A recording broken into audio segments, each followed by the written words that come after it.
Konnichiwa minasan, o genki desu ka?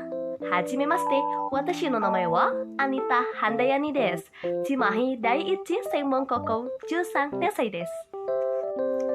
今回、私は発表を始めませていただきます。テーマは、日本語で何ですか？殿さんの鉛筆ですか？どこにありますか？切ってください。どうぞよろしくお願いします。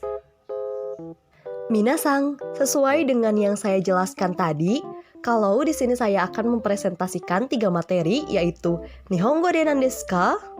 Tono-san no enpitsu desu ka? Dan Doko ni arimasu ka? Kita langsung masuk ke materi pertama, yaitu bab 5, Nihongo de nan desu ka? Tujuan pembelajaran dari bab 5 ini adalah yang pertama, untuk mengetahui kosakata baru yang berkaitan dengan barang atau benda yang dibawa ke sekolah. Yang kedua, untuk mengetahui dan memahami kata tunjuk benda. Dan yang ketiga, untuk membuat kalimat sesuai dengan pola. Untuk job desk di bab 5 ini, yang pertama, kita mempelajari dulu kosakata baru, kemudian kita mempelajari kata tunjuk, dan kita mempelajari pola kalimat. Langsung saja ke materi pertama, yaitu kosakata baru. Kite kudasai ne. Ichiban. Hong. Hong desu. Buku. 2番 Noto. Noto desu. Buku catatan. 3番 Jissho. Jissho desu. Kamus. 4番 Enpitsu. Enpitsu desu. Pensil. 5番 Pen. Pen desu. Pulpen. 6番 Ballpen. Ballpen desu. Ballpoint. 7番 Kyokasho. Kyokasho desu. Buku bacaan. 8番 Fudebako. Fudebako desu. Tempat pensil. 9番 Monomashi. Monomashi desu. Penggaris. 10番 Keshigomu. Keshigomu desu. Penghapus. 11番 Kabang. Kabang desu. Tas. 12番 Tokei. Tokei desu. Jam. Oke, untuk kosakata, tolong tetap diingat dan dihafalkan. Kita langsung masuk ke materi berikutnya, yaitu kata tunjuk. Dalam bahasa Jepang, kata tunjuk terbagi menjadi 3. Ada kore, sore, dan are. Perbedaan antara kore, sore, dan are itu apa ya? Di sini saya akan menjelaskan perbedaan antara kore, sore, dan are. Kore sendiri merupakan kata tunjuk untuk benda yang dekat dengan pembicara. Sementara sore adalah kata tunjuk benda yang bendanya dekat dengan pendengar. Dan are adalah kata tunjuk benda yang bendanya jauh dari pembicara ataupun pendengar. Materi berikutnya kita langsung masuk ke pola kalimat. Yang pertama, pola kalimat kore sore are wa kata benda desu. Nah, jadi pola kalimat ini tuh untuk menyatakan kalau ini benda apa, itu benda apa, begitu. Nah, untuk contohnya, ini untuk kata tunjuk kore ya. Yang pertama ini ada noto atau buku catatan. Kalimatnya, kore wa noto desu. Kore wa noto desu. Ini adalah buku catatan. Dan yang kedua ada tas. Kore wa kabang desu. Kore wa kabang desu. Ini adalah tas. Untuk kata tunjuk sore, contohnya ada fudebako atau tempat pensil dan buku. Sore wa fudebako desu. Sore wa fudebako desu. Itu tempat pensil. Sore wa hong desu. Sore wa hong desu. Itu buku. Dan yang ketiga, untuk kata tunjuk are atau bendanya yang jauh dari pembicara ataupun pendengar. Contohnya jam. Are wa tokei desu. Are wa tokei desu. Kemudian yang kedua, pulpen. Are wa pen desu. Are wa pen desu. Itu pulpen. Nah, di sini ada salah satu contoh pola kalimat kalau misalnya kita nggak tahu nama bendanya apa. Bisa pakai kalimat kore sore are wa nan desu ka? Nah, kalau untuk kore sore arenya itu tergantung dari letak bendanya, jauh dari kita atau dekat dengan kita. Nah, untuk kata tanyanya itu nan, artinya apa. Jadi, ini benda apa ya? Itu benda apa ya? Nah, seperti itu. Untuk pola kalimat yang kedua, digunakan untuk menyebutkan nama benda dalam berbagai bahasa. Rumusnya, kata benda 1 ditambah wa, kata benda 2 ditambah de, kata benda 3 ditambah des. Nah, catatan untuk kata benda 1 yang dimaksud adalah nama benda dalam bahasa yang pertama. Contohnya dalam bahasa Indonesia. Nah, untuk kata benda yang kedua adalah nama bahasa yang akan ditranslatekan. Dan untuk kata benda yang ketiga adalah nama benda dalam bahasa yang kedua atau yang sudah ditranslatekan. Ini adalah contohnya, penghapus. Penghapus dalam bahasa Indonesia kan penghapus, sementara dalam bahasa Jepang namanya keshigomu. Jadi kalimatnya, penghapus wa nihongo de keshigomu desu. Penghapus dalam bahasa Jepang adalah keshigomu. Dan yang kedua, penggaris. Penggaris wa nihongo de monomashi desu. Penggaris dalam bahasa Jepang adalah monomashi. Kita lanjut pembahasan ke bab 6. Tono-san no enpitsu desu ka? Tujuan pembelajaran dari bab 6 adalah yang pertama untuk mengetahui dan memahami kalimat yang menyatakan kepemilikan benda. Yang kedua untuk mengetahui dan memahami kalimat yang menyangkal kepemilikan benda. Nah, untuk kata kuncinya adalah dare. Dare, siapa? Karena kan di sini temanya tentang kepemilikan, berarti kata kuncinya adalah siapa? Orang. Nah, untuk job desk di bab 6 ini, yang pertama kita mempelajari pola kalimat 1 yaitu tentang kepemilikan, dan pola kalimat 2 untuk menyangkal kepemilikan. Langsung ke pola kalimat 1, pola kalimat ini digunakan untuk menyatakan kepemilikan benda. Nah, dalam percakapan, jika sudah diketahui pemiliknya, maka kata benda setelah no bisa dihilangkan. Rumusnya adalah kore ditambah wa ditambah kb1 yang merupakan orang, tambah no ditambah kb2 yang merupakan benda, dan des. Nah, ini untuk rumusnya ya.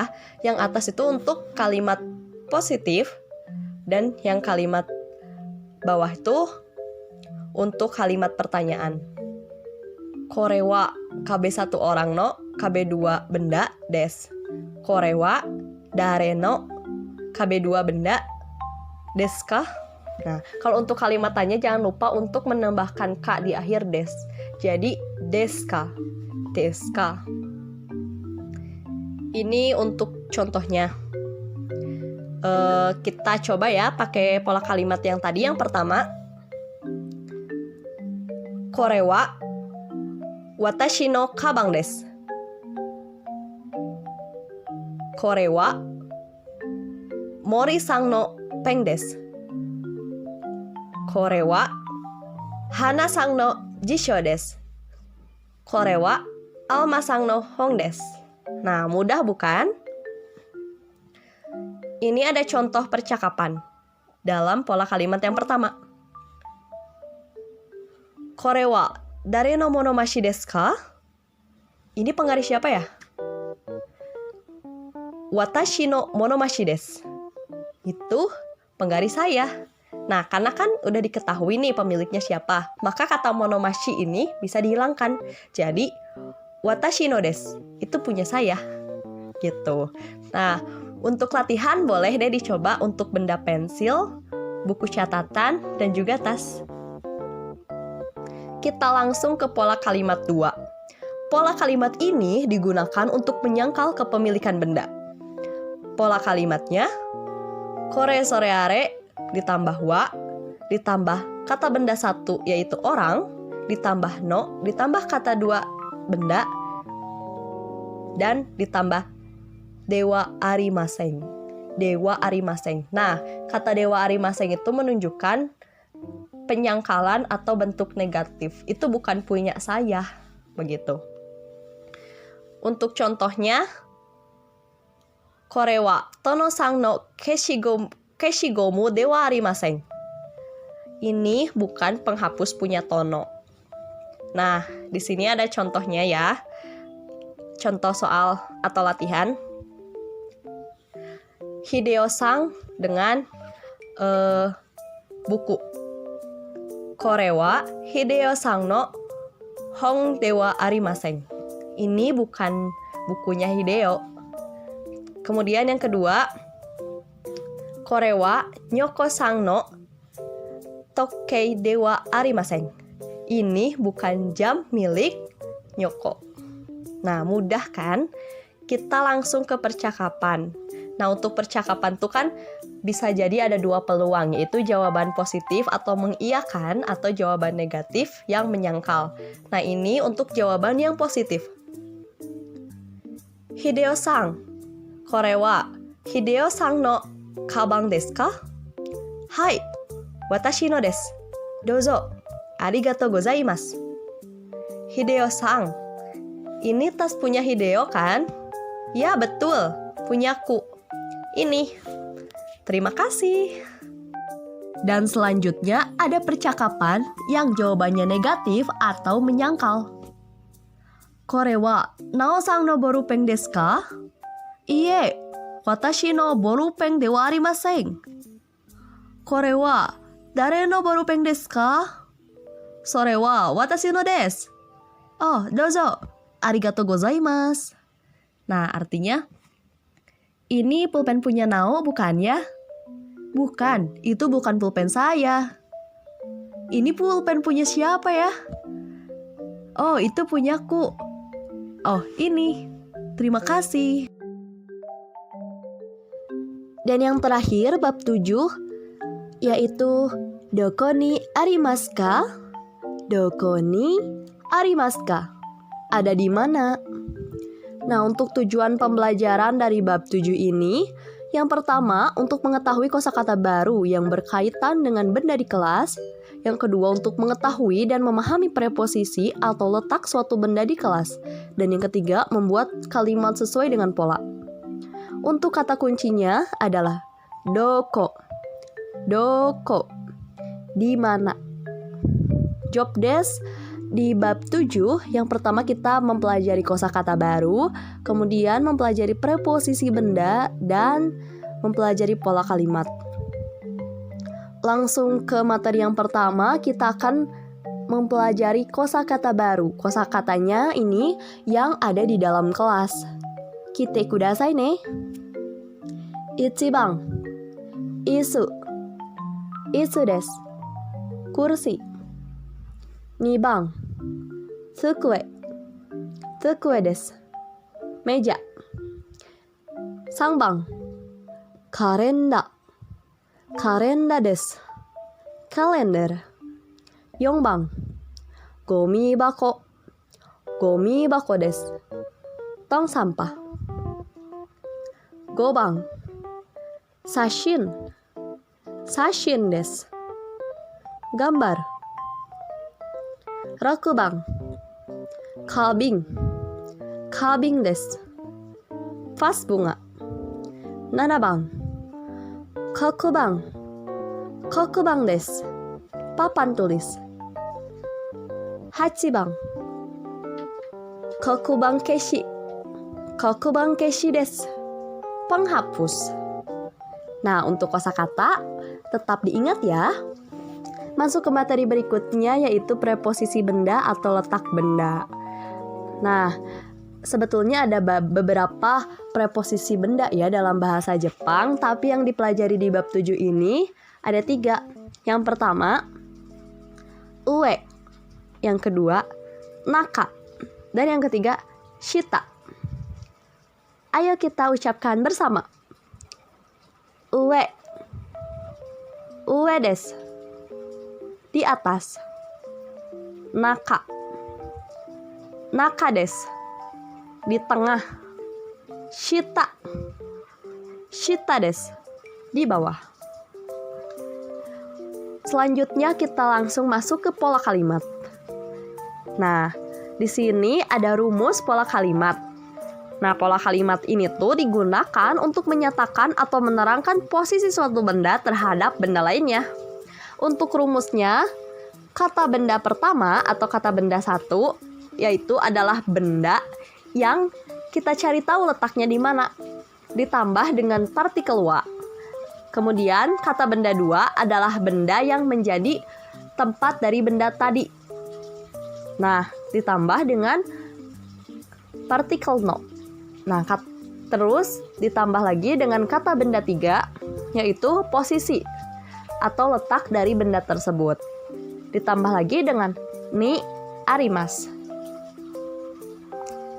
Di sini ada contoh ya, contoh gambar bisa dilihat. Ada meja, di atasnya ada vas bunga, dan di bawahnya ada kalender. Ayo kita membuat kalimat. Dimulai dari vas bunga. Kabin wa sukue no ue ni arimasu. Kabin wa sukue no ue ni arimasu. Vas bunga ada di atas meja. Lanjut kita ke kalender. Kalender wa sukue no shita ni arimasu. Kalender wa fukue no shita ni arimasu. Kalender ada di bawah meja.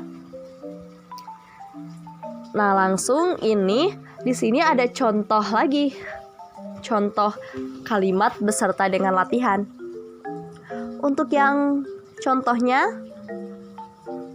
kokuban wa shashin no shita ni arimasu. Kokuban wa shita no shashin ni arimasu. Papan tulisnya berada di bawah foto. Nah, untuk latihan, silahkan coba membuat kalimat. Untuk yang satu diganti, dan yang nomor 2 juga diganti. Lanjut terakhir, kita ada percakapan. Nah, percakapannya ini mengandung kalimat tanya dan juga jawaban.